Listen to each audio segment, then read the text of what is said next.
Hello, everyone, and welcome to my interview with Meteos for Media Day, just a couple days before LCS starts, with coverage brought to you by Alienware. Meteos, what has this break been like for you? Because obviously there's been a lot of downtime. I'm curious how you've been spending it. Well, I haven't been doing too much. Not a lot I can do with the whole quarantine stuff going on, but I guess I've just been playing a lot of League, trying to get ready for summer and, doing some relaxing, watching some Avatar on Netflix, the good stuff. I feel like that's the thing.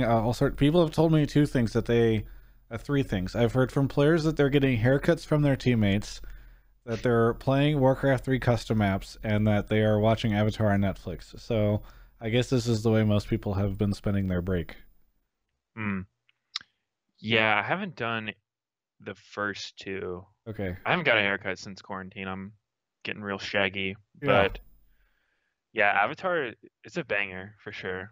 It's I've seen it before, but the rewatch is just as good, so Yeah, no, it's I'm super enjoying it. good. Super good. Did you have a birthday or is it coming up? It's coming up. It's on the 13th, so this Saturday. Okay. Are you playing that day? No, actually, we play the day before and the day after. Are you happy that you're not playing on your birthday? Because I feel like people didn't wasn't there like a birthday curse for a while where people were losing a lot on their birthdays? I'm not sure. I think for me, I usually win on my birthday when I have it, Okay.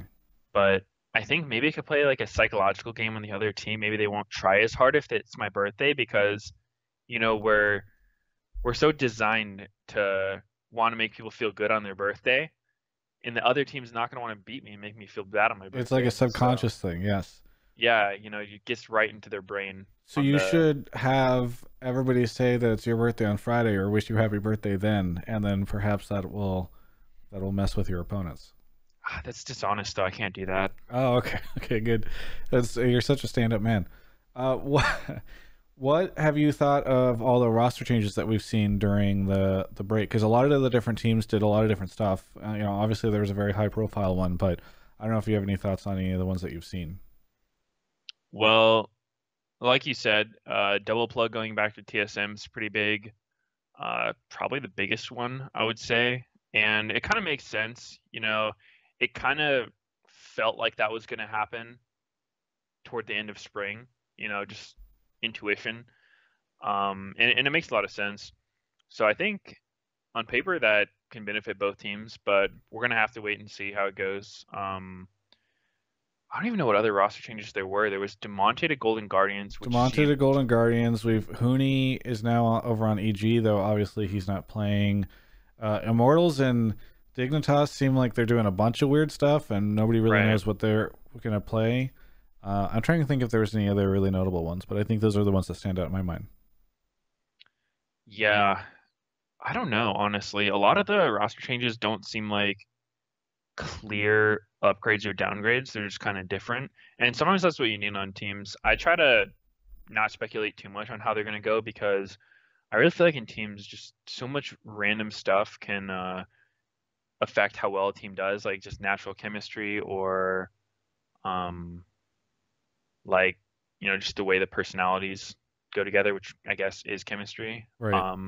But And it's their just past like these experiences. intangibles that lead to a team's success. It's not always just like, well, here's five great players. Now they're gonna win everything, right?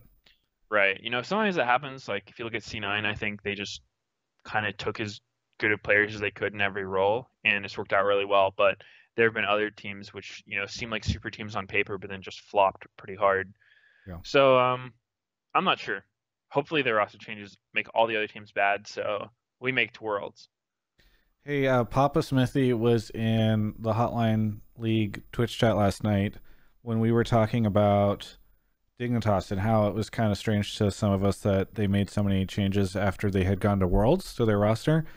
And I think Papa Smithy said like, "Oh, Dignitas with Meteos on it would have been this amazing team." I'm curious what you think of that, and I don't know if there was any reason in particular he said it, but it was an interesting thing to hear from him. Mm. Well, I think any team with Meteos is going to be a pretty amazing team. I think that one's just pretty cut and dry. Okay, right? Do you think you could go save CLG from last place? I could save any team from last place. Okay, gotcha. Well, good, It's a good, little good. tongue in cheek. I mean, I don't know. Yeah, it's hard for me to say. I do try to elevate the teams that I'm on. Bring everyone together, make sure we're moving forward as a team.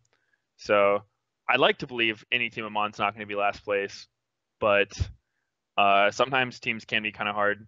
Yeah. Maybe people just can't get on the same page about how they want to play the game. So I don't know. I guess with Dignitas, they had a lot of big voices, big personalities who were pretty set in their ways, and that can make it very hard to come together as a team, especially when you go through hardships like losses and stuff like that. So I think that was kind of hard for them.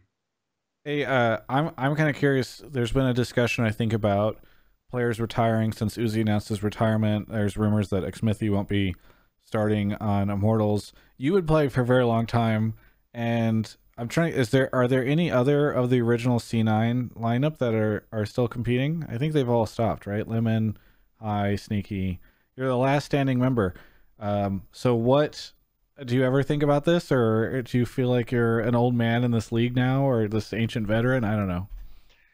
Uh, yeah, I mean, usually when people say stuff like that to me, it makes me think about it, but it's not really something I do on my own. I am turning 27, but I guess for me, I've always thought that there's no reason why people can't continue to be pro players into their 30s because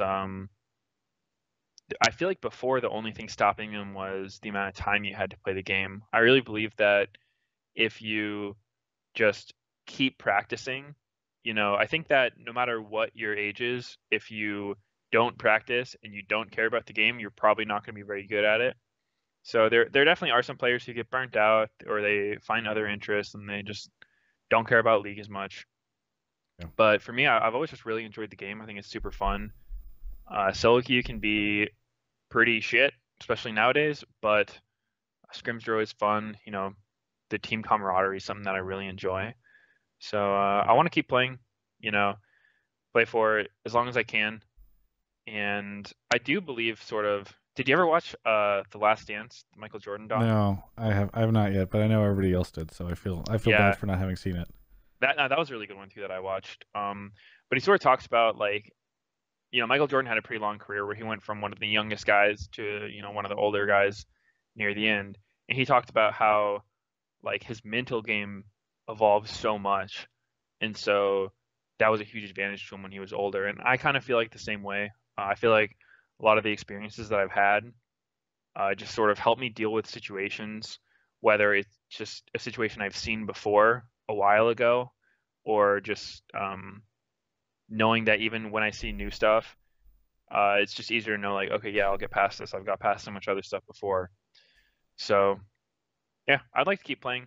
I think that I still have the drive for it. I don't see any reason to stop. Oh, good.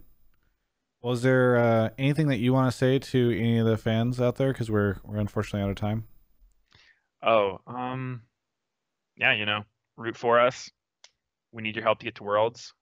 Every PogChamp in the Twitch chat helps. So yeah, I look forward to it. Going on Nice. this ride with you guys. Well, thank you so much for the interview. For everyone else, you can check out the rest of my coverage of all things esports right here on my YouTube channel. Hello. It has been an interesting quarantine, but I've got to tell you, I'm very happy that I've got Alienware to provide me with an amazing computer so that I could just play games endlessly while being stuck in my apartment. Thank you to them and DraftBuff for sponsoring this video.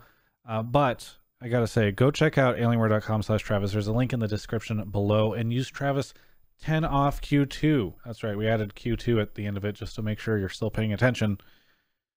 They've got some amazing stuff over there. They've newly refreshed a bunch of their hardware, and I've been using some of it recently, and it's been fantastic. So thanks so much to Alienware for sponsoring everything I do, especially as I don't know, things are a little wild right now, right? There's no events to go to, so I appreciate them sticking around. Thanks.